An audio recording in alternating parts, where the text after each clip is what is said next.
بۆچی کەسایەتی سەرۆکوەزیران دەکرێتە ئامانج لەلایەن میدیاکانی یەکێتی هۆکار و پاڵنەڕەکان چینە پرسە گفتوگۆکەم لەگەڵ بەڕێز دکتۆر ڕێبوار بابکەی بەرپرسی لە خیدەی پارتی دیموکراتی کوردستان لە ستۆدیۆ میوانە.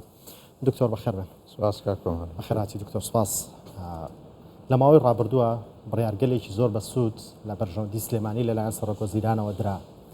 هۆکار و پاڵنەڕەکان چین ئێستا ئاوا میدیاکانی یەکێتی پەلاماری کەسایەتی سەرۆکوەزیرانە. سپاس کاکۆمار بۆ دەرفەتە. دیارە کەسایەتی جەنابی سەرۆکوەزیران کاک مەسعود بارزانی هەم بەدیوە ئیمکانیەتە معرفی سیاسیەکە هەم توانا و سەلیقە و لێهاتووی لە ئیشکردندا لە کای حکومڕانیەتە توانایەکن کەسایەتیەکە هەموو لایەنە سیاسیەکان ئەوانەی خۆ بە مەعارەزە زانن و ئەوانەشی خۆیان بە بەشێک لە حکومڕانیەت دەزانی تووشی شۆک کردووە. چونکە جەنابی سەرۆکی حکوومەت کاک مەسعود بارزانی ئیرادەیەکی پۆلاینی هەیە و بەو ئیرادەیە ڕوبەڕووی کێشەکان بۆتەوە. کەسایەتی کاک مەسعود بارزانی خۆی لەوەدا بێن دۆزیەوەتەوە کە لە بەرپرسیارەتی ڕانەکردووە بەڵکو بگرە هەموو ئەو ئاسنگانشی کە لە ماوەی ڕابردوو هاتۆتە پێشەوە توانویەتی بە بەرنامە و بە پلانێکی تۆکماوە بە ستراتیژێتێکی ڕوون ڕوبەڕووی ئاڵنگاریەکان ببێتەوە کە ئەمە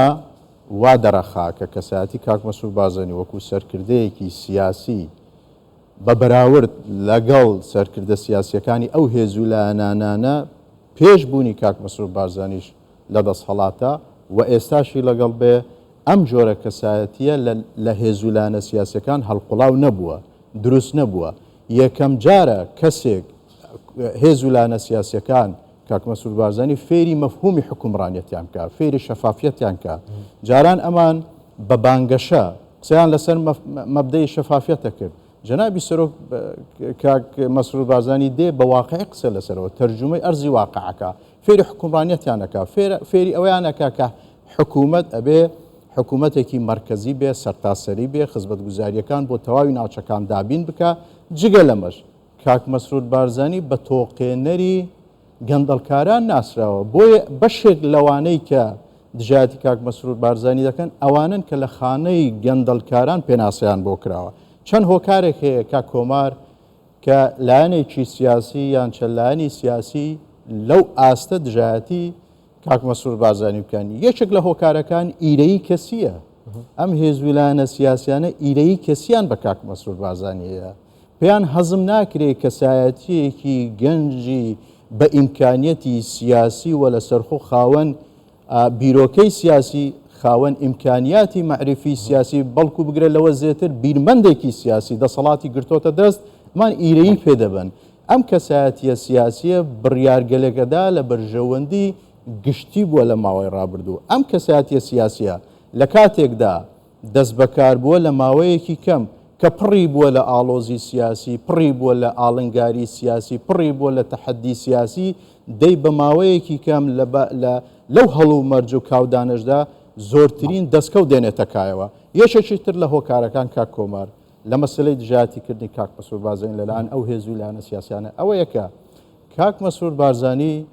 بڕیارەکانی لە بەرژەوەندی گشتیە و لە دژی ئەوانەی کە لە خانەی گەندەڵکاران هەڵقوڵاون ئەمان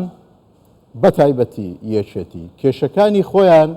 و ئاریشەکانی ناوماڵی خۆیان بە تۆمەت بەخشینەوە بە کاک مەسعود بارزانی ئەیانەوێت پەردەپۆشکەن. ئەو کوێخایەتی کە لە نێو ڕیزەکانی یەکێتی هەیە فرە بڕیار هەیە و فرە کوێخایەتی هەیە ئەیانەوێت بە تۆمەت بەخشینەوە بە کاک مەسعود بارزانی. دەستکەوتەکانی کاک مەسعود بارزانی ئەیانەوێت لە پێشچاوی خەڵکی بە دروستکردنی کۆمەڵێک سیناریۆ و چیرۆکی بێبنەما بۆ دژایەتیکردنی کاک مەسعود بارزانی ئەو دەستکەوتانە لە پێشچاوی خەڵکی بخەن. پێتانوانێ خەڵک ئێستاوانە هۆشیارە تێگا لەوەی کێ خزمەتەکە و کێ خزمەت ناکات. بەڵێ وایە ڕێک وایە لەبەرەوە ئەوان لە ماوەی ڕابردوو ئەو پرۆپاگاندانەی کە کردویانە بەرامبەر بە کاک مەسعود بارزانی ئەنجامی ئەو تۆ نەبووە دەی بەردەوامە بن لەسەر ئەم تەوژمە بۆ ئەوەی کە ئەم دەستکەوتانە لە پێشچاوی خەڵکی بکەون. بەڵام من لێرەوە پێیان نەڵێم ئەو دەستکەوتانە لە چاوی خەڵکی ناکەون چۆتە بۆتە بەشێک لە واقع و لە ذهنیەت و منتاڵەتی ئەوان ماوەتەوە. بەڵام پێیان دەڵێن سەنگی مەحەک ئەمڕۆ هەڵبژاردنمان لە پێشە بۆیان ڕوونە بێتەوە ئەوانەی کە ئەو واقعیان لە بەرچاو گرتووە و دەستکەوتەکانی کاک مەسعود بارزانیان کردوتە یەکێک لە هۆکارەکان هەم بۆی دەنگیش بە پارتی بدەن هەمیش جەنابی کاک مەسعود بارزانی لە دەسەڵات بمێنێتەوە دەرەکەوێ کە ئاخۆ پارتی بەگشتی خاوەن چەند کورسی بێ خاوەن چەند قورسایی سیاسی پارتیمان لەکوێ بێ بۆیە دەستکەوتەکاری کاک مەسرور بارزانی بۆ ئێمەمانانیش وەکو پارتیەکان وەکو بەرپرساری پارتی وەکو ڕێخستنەکانی پارتی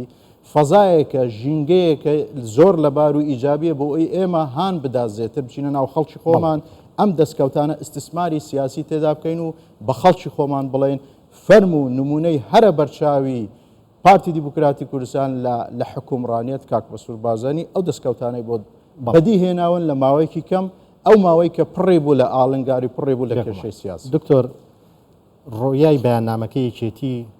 کە نووسیویانە بەرامبەر پارتی دیموکراتی کوردستان چەند لە دۆخی ناوخۆی خۆیانەوە نووسراوە. ڕێک تعبیرە گزارشتە لەو دۆخێکە دۆخێکی شپرزە دۆخێکی نالەبار دۆخێک پڕ لە ئاڵۆزی دۆخێک ئاوا لێ دەخوێندرێتەوە کە وەکو باسم کرد فڕێکوێ خۆیاتی هەیە سەرچاوەکانی بڕیار نادیارن سەرچاوەکانی بڕیار زۆرن کێشەگەلێکی سیاسی دروست بووە لە نێو ڕێزەکانی ئەو هێزە سیاسیە کە پێڵەن یەشێتی نیشتواری کوردستانە ئەو هەموو کێشانە دێن دەیانەوێ ئەم کێشانە بەوە بسپێرن بە دروستکردنی تۆمەتێک بۆ کاک مەسرور بارزانی بەڵام ئەمان ئەبێ خاترجەم بن دڵنیا بنەوە کاک مەسرور بارزانی نوێنەراتی نەک هەرتەنها پارتیەکە نوێنەراتی هەموو خەڵکی کوردستانەکە بە تایبەت خەڵکی شەرەفمەند وە بە تایبەتی ئەوانەی کە دەزانن دەستکەوتەکاری کاک مەسرور بارزانی لەو ماوەکەمە لە حکومڕانیەتا چی بووە و کاک مەسرور بارزانی چۆن هاوڵاتی کردوتە سەنتەر چۆن هەوڵی داوە کە یاسا سەروەر بکە چۆن بەرگری لە بەرژەوەندی گشتی کردووە چۆن بەرگری لە خەڵکی فەقیر و هەژار و نەدال و بەلەنگاز کردووە چۆن ڕوبەڕووی و بەرنگاری گەندەڵکاران کردوتەوە و چۆن بەرنگاری ئەو خەڵکانەی کردووە ئەو هێزولانە سیاسیانەی کە لە دوای ئەوەن فەوزا بنێنەوە پشێوی سیاسی بنێنەوە سیمای جوان حکومڕانیەتی جوان خۆی نەبێنێتەوە لە کوردستانە ناوچەگەری هەبێ عشیرەتگەری هەبێ کەسگەری هەبێ هەموو ئەوانە کاک مەسرور بارزانی سیمایەکی جوانی شارستانی مەدەنی دیموکراسی هێناوەتە نێو کای حکومڕانەت لە هەمووشی گرنگتر کاک مەسرور بارزانی ئەوانی فێر کرد کە ئاخۆ مەفهومی حکومڕانیەت چۆنە و چۆن حکومڕانیەت دەسەبەرەکرێت. بەڵێ دکتۆر کاتێکێتی بەیاننامەکەی ئەم بەم شێوەیە ئاراستەی سەرۆکوەزیران کرد پارتی وەڵامی دایەوە بە ناوی وتەبێژی حزب وەڵامی دراوەتەوە بەیاننامەکەی ئەوانە نووسراوە سەرچاوەیەک لە ناوێکێتی نیشتیمانی کوردستان ئەمە چ بەیاننامەیەکە کە نەزانی کێ دەری کردووە کێ نووسیوێتی بۆچی دەرکراوە ڕێک ئەوە نیشانەی ئەوەیە کە ئەوان باوەڕشیان بە خۆیان نییە ئەیانەوێ لە تارماییەک بڕیارێک بدەن و یاخۆت بۆ نمونە دواتر ئەگەر کاردانەوە کە تند بوو بڵێن سەرستۆیشێت بڵێ ئەیانەوێ لەگە شەپۆڵەکە ئەوە نییە بجوولێنەوە لە تارماییەک ئەو بڕیارە دەن یا لە تارماییەک بەو جۆرە تەسریحەدەن کە پێیان وابێ کە سەرچاوەکەی نادیارە بەڵام ئەمان لە دەرکردنی ئەم بەیاننامە ئەیانەوێ پەیامێک بگەینە هێزولانە سیاسیەکان خەڵکی وەکو باسم کرد پەیامێکی نادروست پەیامێک کە ئەیانەوێ واقعی حاڵ دەستکەوتەکانی کاک مەسرور بارزانی لە چاوی خەڵکا بکەوێنن خەڵکی ئەم دەستکەوتانە بە ئەرزش نەزانن بەهایان نەبێ بەڵام دەی لەلایەکی تریشەوە ئەوان هەوڵ دەدەن وا وێنا بکەن کە ئەمان هێزێکی ئۆپۆزیسیۆنن وا تێگەیشتون کە خەڵکی لە مەفهومی سیاسی تێناگا لە کۆنسێپتی حکومڕانیەت تێناگا لەوە تێناگا ئەمان لە ساڵی 92 تاوەکو ئێستا بەشێک بوونە لە حکومڕانیەت بەرپرسیارەتیشیان تەنانەت بۆ نیوەی ڕێژ هەڵ نەگرتووە بەڵکو بگرە چارێگە ڕێکە پارتیان بەجێشتووە و تحملی بەرپرسیارەتیان نەکردووە دەرکەوت بۆ خەڵکی ئەمان بۆ ئەوە لە حکومڕانیەتن بە تا ئەو سنوورە ڕێکەوتن نامەکان جێبەجێەکەن لەگەڵ پارتیا سەبارەت بە پێکێنانی حکوومەت کە پۆست و پلە و جیاوکە مادیەکانی خۆیان وەربگرن کە ئەمانەیان وەرگرت ئیتر قاچێکیان ئۆپۆزیسیۆنە و قاچێکشیان دەسەڵاتی شۆک و باسم کرد تەنها لە پێناوی جیاوکی مادی و پۆست و پلەکانە وەرگرن نەک لە پێناو و پێخەمەت ئەوەی کە بەرپرسیارەتی هەڵگرن و خزمەتی خەڵکی بکەن و ڕوبەڕووی ئاڵنگاریەکان ببنەوە بە حکوومەتی عێراق بڵێن لە زاری ئێوە مافە دەستوریەکانی گەلی کوردستان وەرەگرینەوە نەخێر ئەمەیان نەکردەوە بەڵکو بگرە بۆنەتە بەشێک لەو تەوەژمە سیاسی کە دژایەتی مافە دەستوریە گەلی کوردستانەکە و دژایەتی قەوارەی دەستوریە هەرێمی کوردستان بەڵێ دکتۆر بەیاننامەکەی پارتیاڵێت ئەوان هێشتا پارتیان نەناسیوە دەڵێت یەکێتی خەون بەچیەوە بینێت کە بەسەر پارتی بێت یەکێک لە خەونەکانی ئەوەیە کە چۆن خۆی ئەو دۆخەی تێکەوتووە ئەو فرە سەرچاوە هەیە لە بڕیاری سیاسی ئەو شپرزەیی هەیە لە نێو ڕێخسەکانی یەکێتی ئەو بێسەروبەریە هەیە لە بڕیارە ئەو گروپ بەندیە هەیە تەنانەت ئێستا لە نێو یەکێتی بنەماڵۆچکە حکوومەکە کا کۆمە نەک بنەماڵش بنەماڵۆچکە گچکەترە کۆنسپتەکەی مەفهومەکەی لە بنەماڵە واتە لە نێو بنەماڵەیەکدا بنەماڵەیەکی بچووکتر حکوومەکە دەی ئەو حاڵەتێک کە خۆیان تێکەوتون خەون بەوە بینن کە پارتیشخواانە خواستە تووشێەوە بێ بەڵام ئەمان تووشی سەرگەردانێکی سیاسی بوون تێنەگەیشتون هێشتان لە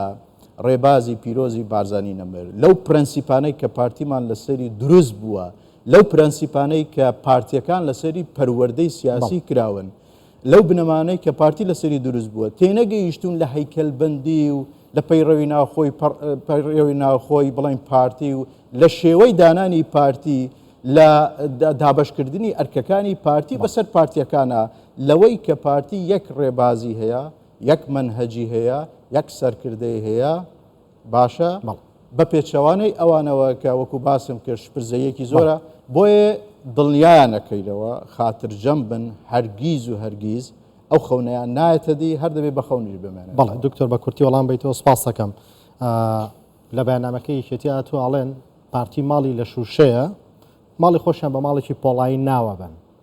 ئەو ماڵە پۆڵینی ئەوان هەیەەوە بۆ شوازەی کە تۆ باس دەکرد پارتی ماڵی پۆڵینیی ئاوای ئەوێ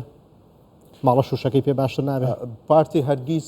هەمیشە پارتی ماڵی لە پۆڵای نابووە لەبەرەوەی پارتی هەڵوێستەکانی پارتی جەماوەری پارتی ڕێبازی پارتی مێژووی پارتی قوربانیەکانی پارتی لە پێناو بەرژەوەندی گشتی و گەلی کوردستانە بووە هیچی لە پێناو بەرژەوەندەکانی خۆی نەبووە تەنانەت بگرە لە بەگوێرە ئستحقاقی هەڵبژاردن لە هەموو هەڵبژاردنێک دوای هەڵبژاردنێک پارتی بەشی خۆی داوەتە خەڵکی دیکە و هێزی دیکە لە پێناو ئەوەی یەکگرتنێکی سیاسی و تەبایەکی سیاسی ئۆتۆ دروست بێ بە پێچەوانەوە ئەوان ماڵیان کە لە شوشەیە پڕێتی لە خراپکاری پڕێتی لە هەڵوێستی ناشین پڕێتی لە خیانەت پڕێتی لە ڕاکردن لە بەرپرسیارەتی پڕێتی لەوەی کە دەست بخاتە ناو دەستی ناحەزان بۆ لێدان لە دەستکەوتە دەستوریەکاری گەلی کوردستان بچووکردنەوەی قەوارەی دەستوری هەرێمی کوردستان بڕینی قوتی خەڵکی کوردستان ئەو ماڵە شوشەی کە ماڵی ئەوانی تێدایە پڕێتی لەو ناشرینانە بەڵێ بەڕێز دکتۆر ڕێبوار باوکەی بەرپرسی لە خیدەی پارتی دیموکراتی کوردستان بەخێر هاتن سپاس مامەدە بەخێراتی دکتۆر